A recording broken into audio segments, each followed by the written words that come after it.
Njengoba silapha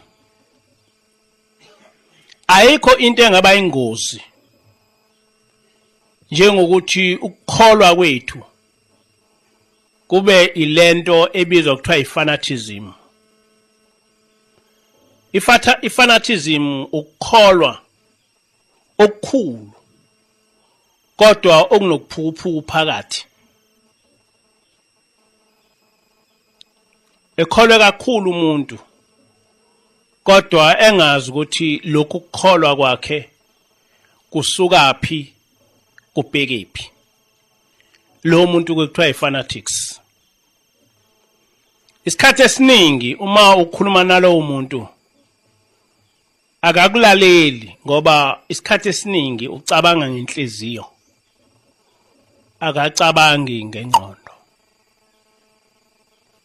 Inhliziyo ke isebenza ngemizwa, cabanga ngemizwa, ngacabanga ngengqondo.